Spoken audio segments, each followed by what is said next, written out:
O fim do auxílio emergencial criado no início da pandemia preocupa milhões de brasileiros de renda mais baixa e sem emprego formal.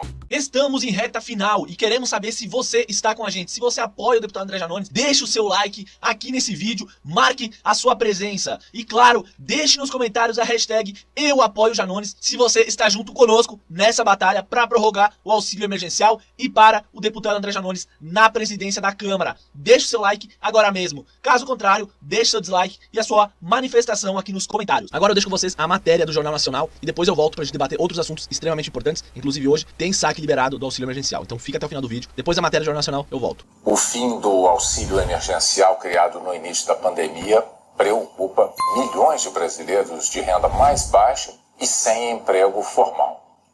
Bem no começo da pandemia, Camila descobriu que o filho de 3 anos estava com câncer. Nessa época, ela perdeu o emprego. Ele era a minha única fonte de renda. Era a minha única renda que eu tinha e eu podia contar. Dona Sandra Regina tem 63 anos e uma doença crônica. Ela é do grupo de risco para a Covid. Vivia da venda de doces em uma barraca e há quase um ano sem trabalhar, agora está sem dinheiro. Hoje a senhora depende da ajuda de outras pessoas para sobreviver? Para me sobreviver. Que ajuda é essa e como ela acontece? Um prato de comida, um pão, um sabão, sempre alguém me dá. Quase 70 milhões de brasileiros receberam o auxílio emergencial em 2020, mas agora, em 2021, já não contam mais com dinheiro. Muitos perderam o emprego e, com o fim da ajuda do governo federal, podem ficar sem qualquer renda. A fome já chegou. Infelizmente, a fome já chegou. As pessoas ainda estão desempregadas, muitas pessoas que tinham que sair para trabalhar, muitas delas morreram. Se pudesse, o seu Antônio Carlos voltaria no tempo. Ele trabalhava, mas perdeu a renda com a chegada da pandemia. Antes eu vivia bem melhor, meu amigo, antes da pandemia. Aí parei de trabalhar sem condições, que eu trabalho, o estacionamento é de faculdade, então tá parada a faculdade. Aí passei a receber do governo federal R$600, perdi um pouco da respiração, mas caiu para 300. Tô vivendo de favor, um amigo paga uma quentinha, outro paga um café. Para o economista Samuel Pessoa, qualquer extensão do auxílio emergencial precisa ser acompanhada de medidas para equilibrar as contas públicas. A gente sabe que a situação é grave, porque já tem uma dívida muito grande, a situação fiscal é muito dramática. Se houver uma expansão do auxílio emergencial, e eu entendo perfeitamente os motivos, seria muito importante que o Congresso pensasse em contrapartidas, seja na área de receita, seja na área de corte de gastos. O governo parou de pagar o auxílio em dezembro e não estuda alternativas para o benefício. O economista Marcos Mendes diz que o país precisa gerar empregos para voltar a crescer. A gente precisa voltar à normalidade, mas voltar a uma normalidade reestruturando o gasto público para poder atender as pessoas mais carentes, aprovar reformas como a reforma tributária, como a abertura da economia e tantas outras que já estão na agenda há tanto tempo, que vão acelerar o crescimento da economia, gerando mais emprego, gerando mais arrecadação e podendo estabilizar tanto a situação de desequilíbrio das contas públicas quanto o desemprego e a baixa renda da população.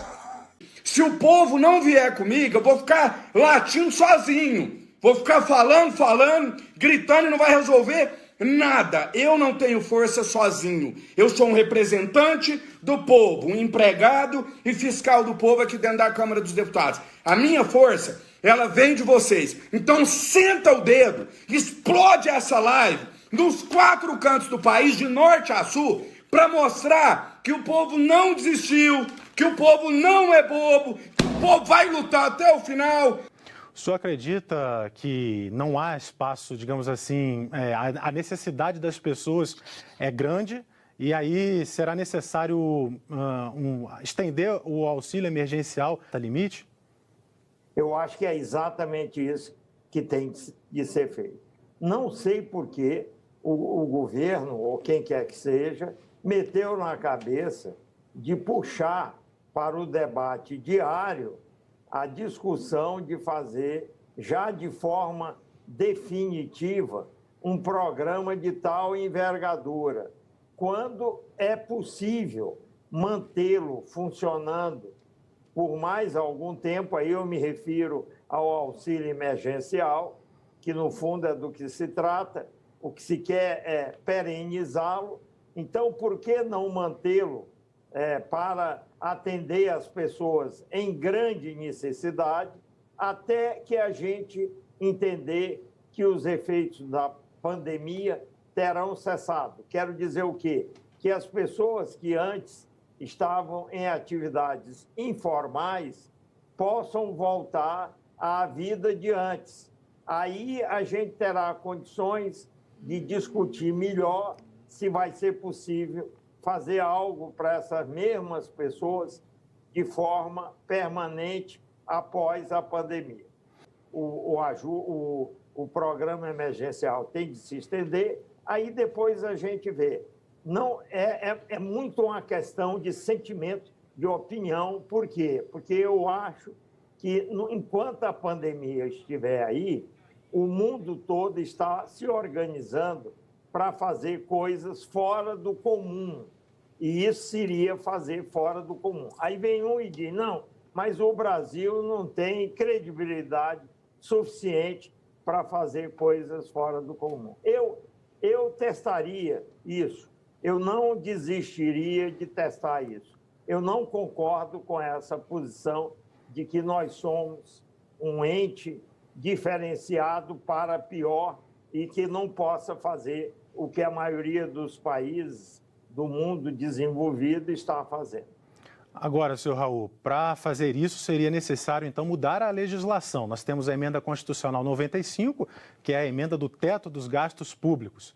Então, para poder estender esse auxílio e, digamos assim, abrir espaço fora do teto, a PEC da emergência de guerra, a PEC de guerra, né, que foi aprovada justamente para o período da pandemia, teria de ser aí estendida. Essa é a sua opinião? Exatamente. Nós temos de manter a legislação excepcional que foi construída para lidarmos da melhor maneira possível com essa crise inédita em séculos e gigantesca. Nós tínhamos de manter a mesma legislação, estender o prazo, o Congresso entender que isso é fundamental e depois, quando a pandemia, como eu disse, cessar seus efeitos, os informais que hoje estão sem poder fazer nada, a possibilidade, primeiro me traga a economia reaquecida. Gente, o Brasil está crescendo em volta, estava crescendo em volta de 1% há vários anos. Agora ele está no negativo. Não existe esse risco de inflação num momento como esse. Isso é o primeiro ponto. O segundo, essa história do endividamento e o temor são duas coisas. O medo do endividamento e o medo de que haja uma fuga veloz, maciça, de capitais do Brasil que colocariam as nossas variáveis em xeque.